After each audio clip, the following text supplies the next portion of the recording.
आज हम बात करेंगे चैप्टर 11 रिसीट वाउचर के बारे में। ये रिसीट वाउचर है। रिसीट का मतलब होता है रिसीव करना, यानी कि यहाँ पे हम जैसे हमने पिछली बार पेमेंट वाउचर किया था और पेमेंट वाउचर में हमने पैसे दिए थे, रिसीट वाउचर में हम वो एंट्री करेंगे जिसमें हमें पैसे रिसीव होते हैं, यानी कि हम पैसे को रिसीव करेंगे यहाँ पे। अब यहाँ पे लिखा है रिसीट वाउचर क्या होता है। Any money received from debtor. Debtor का मतलब है देनदार, यानी कि जो हमारा देनदार है, यानी कि जिसको हमने कभी ना कभी पैसे या सामान उधार पे दिया होगा, अब वो हमें वापस कर रहा है। तो यानी कि any money received from debtor against sales invoices, यानी कि या तो हमने सेल्स का बिल दिया होगा, सामान दिया होगा उसे, और ऑन अकाउंट, या फिर हमने उसको पैसा ही दिया होगा उधार पे।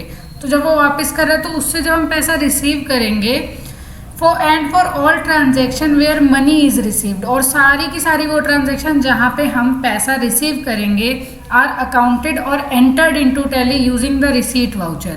उनको टैली में एंटर किया जाता है रिसीट वाउचर में। गेटवे ऑफ टैली से आपको जाना है अकाउंटिंग वाउचर और सिलेक्ट करना है F6, यानी कि रिसीट वाउचर की शॉर्टकट की होती है F6। हम देखेंगे यहाँ पे, हम चलते हैं अकाउंटिंग वाउचर्स और यहाँ पे हम खोलेंगे F6 से रिसीट वाउचर।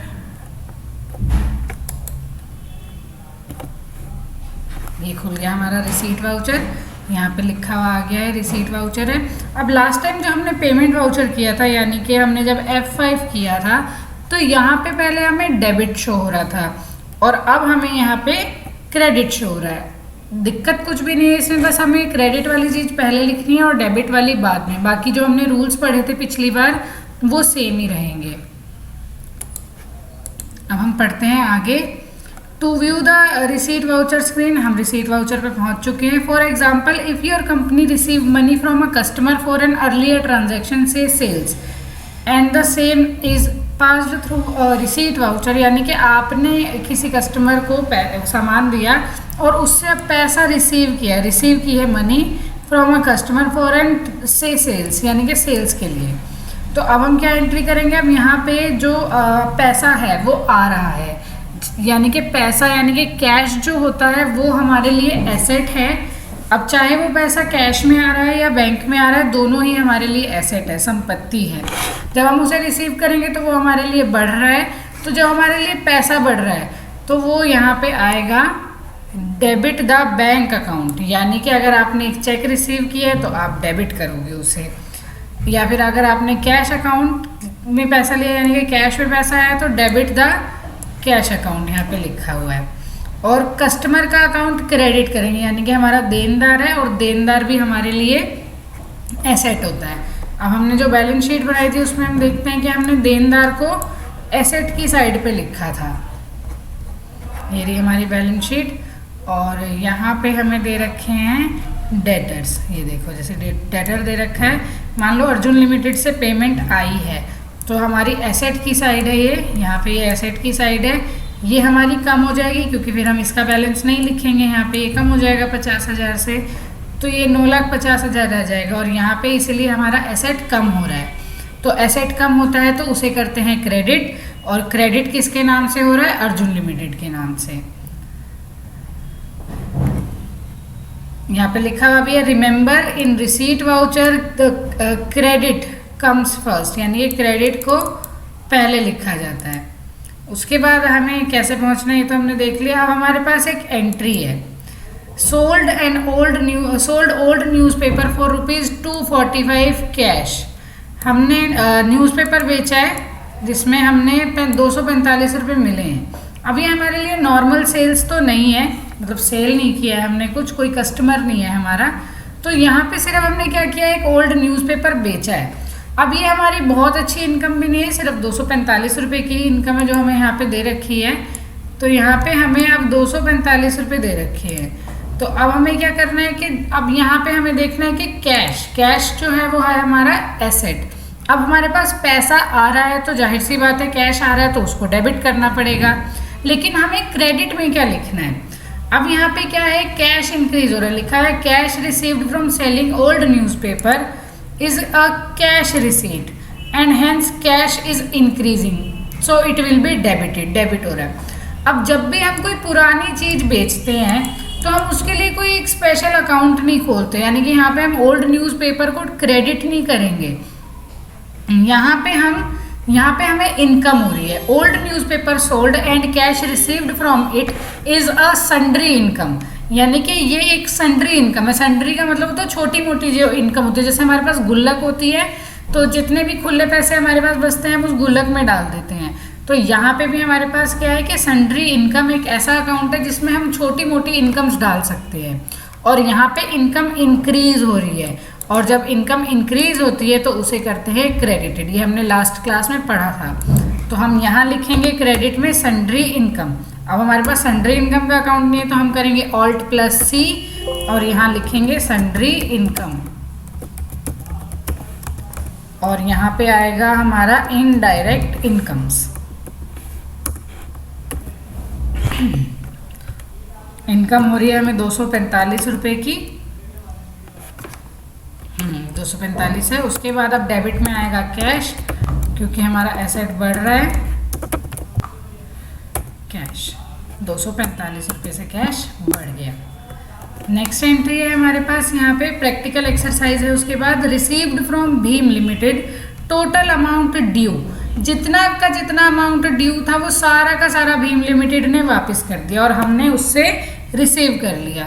अब रिसीव किया है तो यानी कि हमारे पास पैसा आया है, और पैसा आया है तो यानी कि वो रिसीट वाउचर की एंट्री है। अब पैसा आया है, लेकिन अब पहले हमें देखना पड़ेगा कि उसका टोटल अमाउंट ड्यू कितना था। अब ये देखने के लिए हमें जाना पड़ेगा बैलेंस शीट पे। हम बैलेंस शीट पे चलते हैं।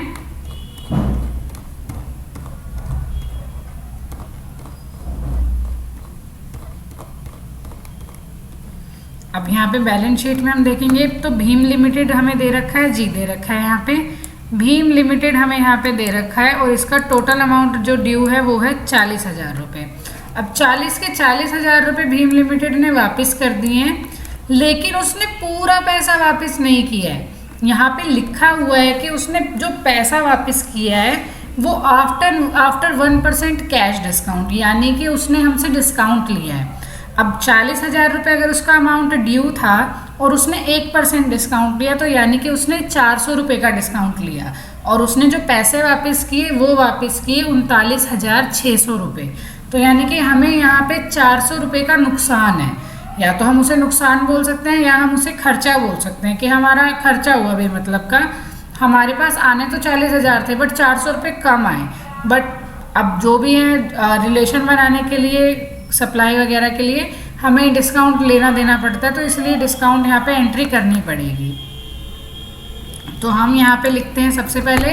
अब हमारे पास क्रेडिट में क्या आएगा? डेबिट में तो हमारे पास कैश आ रहा है, पैसा आ रहा है, लेकिन क्रेडिट में यहाँ आएगा हमारे पास भीम लिमिटेड।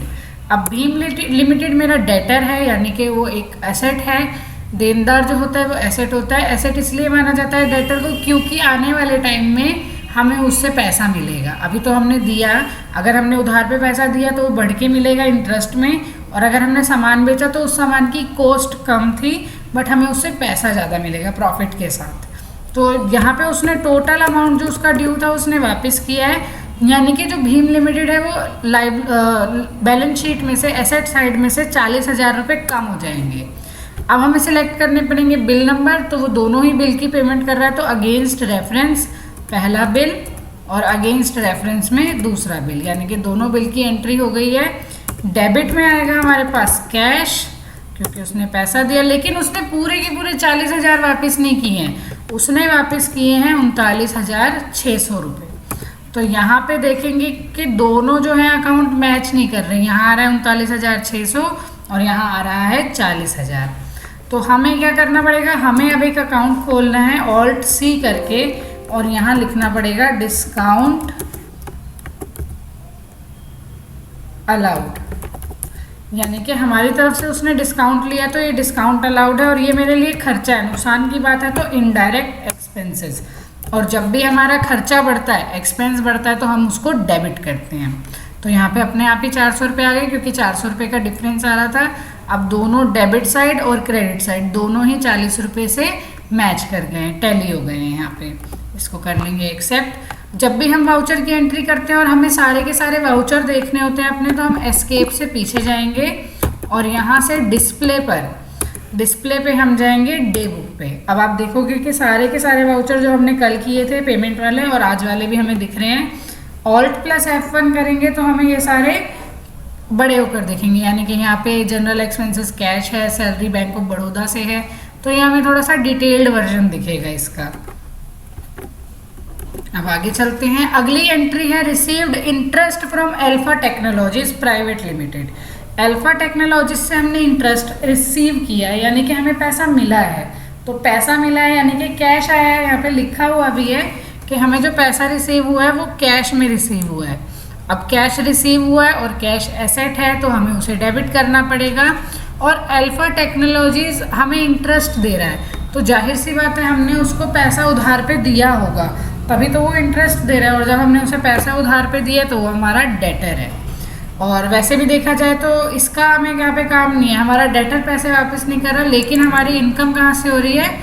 इंटरेस्ट से। इंटरेस्ट मेरे लिए एक इनकम का सोर्स है और वो भी इनडायरेक्ट इनकम। तो यहाँ पे हम रिसीट वाउचर में लिखेंगे, क्रेडिट में आएगा मेरा इनकम का नाम, यानी कि यहाँ आएगा इंटरेस्ट रिसीव्ड, Alt+C, और यहाँ लिखेंगे इंटरेस्ट रिसीव्ड। ये है मेरी इनडायरेक्ट इनकम, इसको कर लेंगे एक्सेप्ट, और यहाँ पे इनडायरेक्ट इनकम में आएगा 20,000 रुपये, और यहाँ पे डेबिट में आएगा क्योंकि हमने कैश में रिसीव्ड किया है और कैश एसेट है और वो बढ़ रहा है, तो यहाँ हो गया हमारे कैश में बढ़ोतरी। अगला है Yudhishthir limited paid 38,800 in full settlement. अब यहाँ पे एक नया शब्द आया है फुल सेटलमेंट। फुल सेटलमेंट का मतलब होता है यहाँ पे कि जो अमाउंट ड्यू था वो ज़्यादा था, बट जो हमने रिसीव किया वो कम किया, यानी कि 38,800 से ज़्यादा अमाउंट था। अब देखते हैं कि युधिष्ठिर लिमिटेड का कितना अमाउंट था, तो हम बैलेंस शीट पे चलते हैं। तो यहाँ पे युधिष्ठिर लिमिटेड का जो बैलेंस है वो है 40,000 रुपये। अब 40,000 में से उसने वापस हमें किए हैं सिर्फ 38,800 रुपये। अब 38,800 जो वापस किए हैं इसमें हमारे पास हमें जो डिस्काउंट देना पड़ा वो देना पड़ा 1,200 रुपये का, तो 1,200 रुपये कम मिले। तो जैसे हमने भीम लिमिटेड वाली एंट्री की थी सेम वैसे ही होगी। यहाँ पे आएगा युधिष्ठिर लिमिटेड क्योंकि ये हमारा एसेट है, और युधिष्ठिर लिमिटेड के बैलेंस शीट में से 40,000 रुपये कम होंगे। दोनों बिल की पेमेंट हो रही है तो हम दोनों बिल सिलेक्ट कर लेंगे। यहाँ पे डेबिट में आएगा कैश क्योंकि हम कैश में ही पैसा रिसीव कर रहे हैं।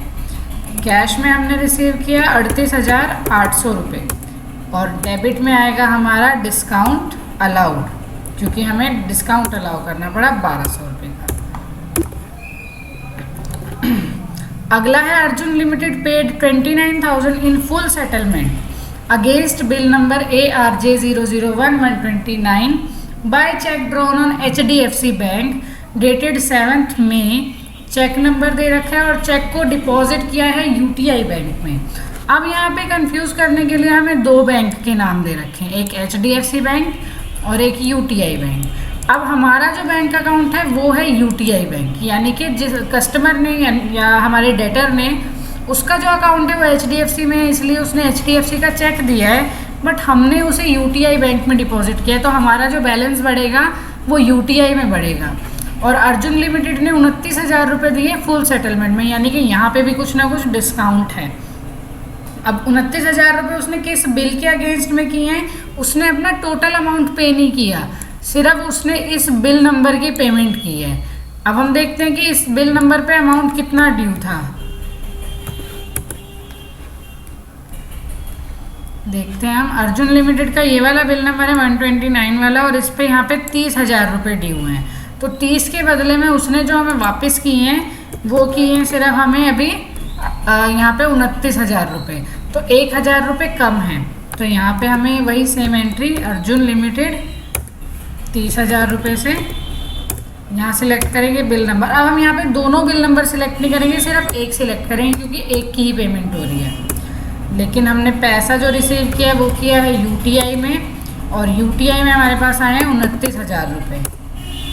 यहाँ पे आएगा चेक नंबर है 356741, 356741। अब यहाँ पे आएगा बैंक नेम। यहाँ पे हम जब स्पेस दबाएंगे तो यहाँ पे हमें स्पेसिफाई बैंक नेम में HDFC बैंक लिखना पड़ेगा, क्योंकि हमें इसी बैंक का चेक रिसीव हुआ है। उसके बाद हम यहाँ पे लिखेंगे डेबिट में, क्योंकि हमें कम पैसे मिले हैं, 30,000 मिल रहे थे, 29 मिले हैं, तो हम यहाँ पे लिखेंगे डिस्काउंट अलाउड। 1,000 रुपये हमारा डिस्काउंट अलाउड, दोनों जगह पे बैलेंस हो गया। लास्ट एंट्री है sold old scrap machine for ₹1,000 in cash. पुरानी कबाड़ मशीन, स्क्रैप का मतलब होता है कबाड़। पुरानी मशीन है जो हमने 1,000 रुपये की बेच दी। अब हम पुरानी मशीन का तो यहाँ अकाउंट नहीं खोल सकते हैं, तो हम यहाँ पे इसको लिखेंगे सन्ड्री इनकम में। छोटी मोटी इनकम है हमारी। सन्ड्री इनकम में 1,000 रुपये आए, और पैसे कैसे आए? कैश में आए। 1,000 रुपये कैश में आ गए। ये है हमारा रिसीट वाउचर। सिर्फ वही एंट्री की जाएगी जिसमें हम पैसा रिसीव करेंगे, और देखने के लिए हमें जाना पड़ेगा डिस्प्ले से डे बुक में।